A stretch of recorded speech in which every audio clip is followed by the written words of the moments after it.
আমাদের সব মোটামুটিভাবে সম্পন্ন হয়েছে।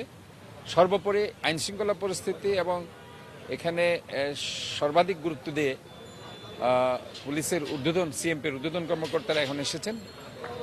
আমরা ওনাদেরকে ধন্যবাদ জানাচ্ছি, বিশেষ করে এডিশনাল পুলিশ কমিশনার সাহেব এবং ডিসি সাউথ সহ পুলিশের ঊর্ধ্বতন কর্মকর্তারা ওনাদের টিম নিয়ে এসেছেন।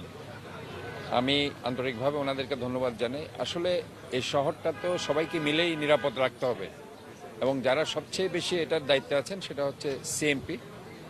তো আমি মনে করি যে এখানে একটু আগে একটু কথা বলা হয়েছে, সাংবাদিক ভাই আছেন ঢালাওভাবে এখানে বিভিন্ন জায়গায় নাকি চুরি। আসলে এবার আমি মনে করি যে আমার কাছে এই ধরনের কোনো ইনফরমেশন কিন্তু খুব কম এসেছে। এ ধরনের কোনো চুরি ডাকাতি ছিনতাই খুব কম হয়েছে। কিন্তু এবার যেহেতু আগে অনেক সময় আমি দেখেছি যে রাস্তায় মানুষ যেতে পারতো না, রিক্সা থেকে মানুষকে ধরে নিয়ে চলে যেত, কিন্তু এই ধরনের ঘটনা যেহেতু আমি প্রায় 2টা 2:30 হয় আমার ঘুমাইতে, আমি তো সারাক্ষণ এদিকে থাকি, বিশেষ করে যে মার্কেট প্লেস এরিয়াতে তো আমি আমার বাসাটা, কাজে ওইদিকে আমি খোঁজখবর রাখি।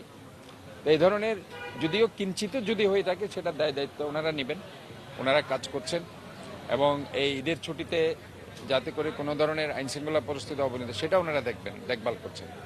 তো এখানে আসলে আমাদের মূল হচ্ছে যে প্যান্ডেলটা অনেক বৃহৎ, 65,000 স্কোয়ার ফিট, এবং এই এত বড় প্যান্ডেল আসলে খুব সহজে 25 থেকে 30,000 মুসল্লি নামাজ পড়াটা মানে খুব স্বাভাবিক আর কি পড়াটা।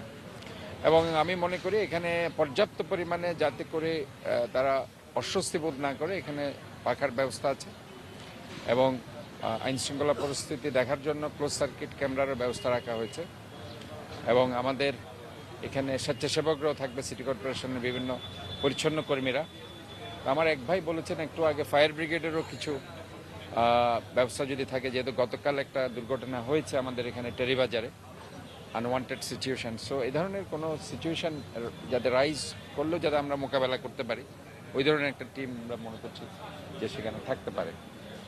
তো ওভারঅল আমাদের আল্লাহর রহমতে পরিস্থিতি মোটামুটিভাবে সব কিছু এনশিওর করা হয়েছে।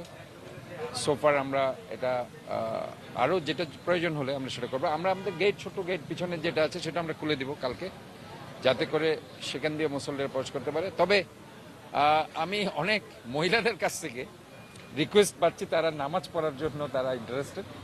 তো আসলে আমাদের এখানে এখনো পর্যন্ত সিটি কর্পোরেশনের এই ফ্যাসিলিটিসটা আমরা এনশিওর করতে পারিনি, ঢাকাতে অনেক জায়গায় আছে।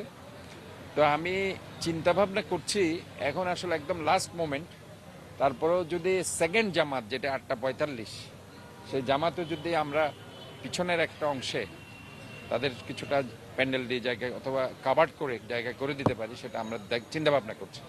এটা আসলে অনেক মহিলা টেলিফোন করেছে, তারা আসলে নামাজ পড়তে চায় জামাতে। তো এই জিনিসটা আমরা চিন্তা ভাবনা করছি, দেখা যাক শেষ পর্যন্ত কি করা যায়। এখানে আসলে কয়টা জামাত অনুষ্ঠিত হবে আর সিটি কর্পোরেশনে এটার বাইরে অন্যান্য জায়গায় কোনো আছে কিনা? মানে সিটি কর্পোরেশন আমাদের তো তত্ত্বাবধানে অনেক ঈদগাহ জামাত হচ্ছে কালকে, আমরা জানি সিটি কর্পোরেশন তত্ত্বাবধানে না হলেও 15 থেকে 20টা জামাত হবে কালকে। আর কালকে যেটা এখানে যেটা প্রধান দুটি জামাত, একটা 8টা আর একটা 8:45। সকাল 8টা আমাদের প্রধান জামাত, প্রথম জামাত, আর 8:45 আমাদের দ্বিতীয় জামাত অনুষ্ঠিত হবে।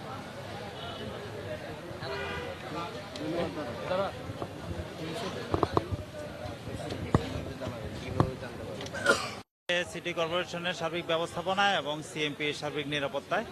তো সিটি কর্পোরেশনের সার্বিক ব্যবস্থাপনা তদারকির জন্য মাননীয় মেয়র মহোদয় নিজে এসেছেন। আমাদের সম্মানিত কমিশনার মহোদয় ভাইরাল ফ্লুতে আক্রান্ত থাকায় তার পক্ষ থেকে আমি এডিশনাল কমিশনার এসেছি। তো আমি মনে করি এবার সম্পূর্ণ উৎসবমুখর পরিবেশ বিরাজ করছে, কোনো ধরনের কোনো নিরাপত্তা ঝুঁকি নেই। তারপরও আমাদের পক্ষ থেকে সর্বোচ্চ নিরাপত্তা ব্যবস্থা থাকবে। আমাদের অ্যাডভান্স সুইপিং টিম পুরো মসজিদ প্রাঙ্গণটি সুইপিং করছে। আগামীকাল আমাদের archway gate, handle metal detector সহ প্রতিটি এন্ট্রি পয়েন্টে পর্যাপ্ত নিরাপত্তা ব্যবস্থা থাকবে। তাছাড়া বাইরেও পুরো এলাকাতেই আমাদের সার্বিক নিরাপত্তা এবং পর্যাপ্ত ট্রাফিক ব্যবস্থা থাকবে। আর এই প্রধান ঈদ জামাত ছাড়াও মহানগরীর যে সমস্ত স্থানে যেসব জায়গায় ঈদের জামাত অনুষ্ঠিত হবে সব জায়গাতেই আমাদের পর্যাপ্ত নিরাপত্তা ব্যবস্থা থাকবে। আমার নাম ওয়াহিদুল হক চৌধুরী।